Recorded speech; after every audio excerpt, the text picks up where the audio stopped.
Hindi mo maaalis sa kanya na magsalita na at maglabas ng kanyang saloobin. Ay, talaga naman.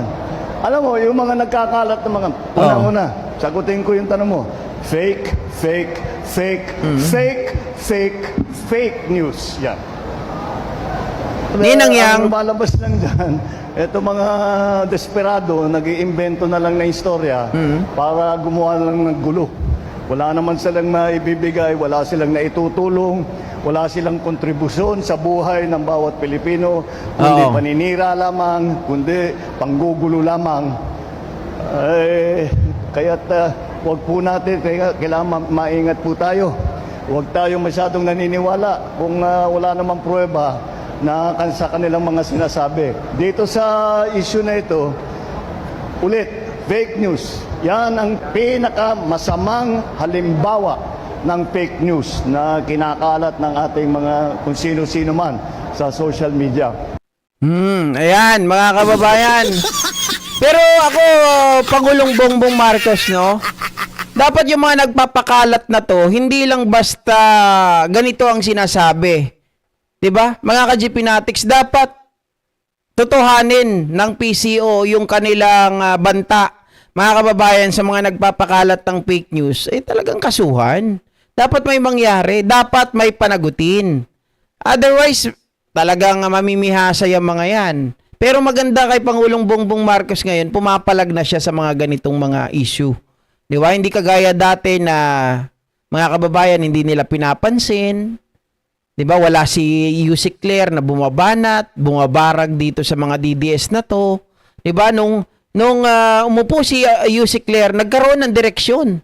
Mga kababayan, kaya ngayon siya ang pinag-iinitan. Dahil siya lang ang kayang bumangga sa mga DDS, makapagsalita ng derechahan, hindi kagaya ng ibang mga PCO secretaries and undersecretaries at mga spokesperson dati, di ba?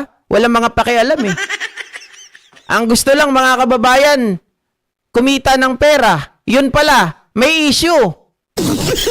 Anong issue, GP? Binabanatan pala, sinisikreto na tinitira ang Pangulo natin. Tapos sila sumasahod sa gobyerno. Mga loko-loko talaga. Oh. Sabi ni Ma'am Ine, ang importante, GP, hindi totoong may cancer si BBM. Malusog at maayos ang kalusugan niya. Yun nga po, mga kababayan. Yun naman talagang importante. 'Di ba? Kaya lang, Ma'am Ine, kumbaga para sa atin, sobra na eh. Sobra na itong mga taong ito. Dapat hindi na natin basta pinapaligtas, hindi na dapat natin pinagsasawalang bahala. 'Di ba?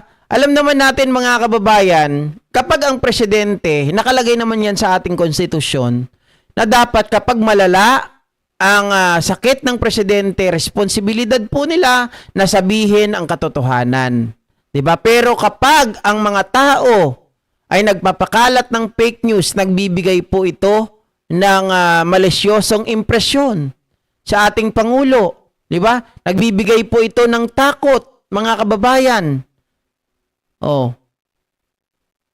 Siyempre, kapag nagbigay ng takot yan, magkakagulo ang Pilipinas. No? Kasabihin nila, ang Pangulo natin, hindi na kayang mag-deliver, kailangan ng palitan.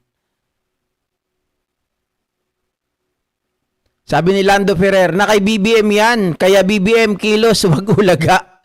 Oh, tama naman, 'di ba? Nasa kanila yan kung paano nila action na yan. Paano nga tameme si BBM, ang dami ng paninira. Wala kasing aksyon kaya lalong dumadami ang fake news. Actually, hindi naman kay BBM yan, mga ka-GP Natics, no? Mali lang talaga na sinunod niya yung mga nandoon dati sa PCO. Mula yan kay Trixie Angeles hanggang sa mga sumunod na mga secretaries ng PCO, yung mga spokesperson doon, hindi po nagsasalita. Until such time na napuno na siguro ang Pangulo, ayun na nga, napili niya si Attorney Claire Castro na talagang bumabanat, na hindi takot kasi mayroon siyang basbas. Yung mga nakaupo dati, mga tao ni Digong kaya hindi bumabanat kay Digong kasi nakinabang din, mga ka-GP Natics.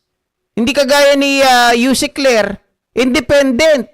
Oh, tapos nung nakita pa niya sa mga vlog, oy, ano to? Neutral. Tapos itong mga to pinagtatanggol si Pangulo sa mga magaganda na gawa niya at binabanatan yung mga mali. Oh. Kaya yun ay isang kumbaga right move yung ginawa doon ni Pangulong Bongbong Marcos sa pagkuha kay Yusek Claire Castro. Okay? So ayan mga kababayan, hanggang dito na lamang po ang ating live streaming at magkita-kita po tayo muli mga ka-GP natin sa mga susunod na live stream at mga uploads natin. Maraming salamat po at magandang hapon sa inyong lahat.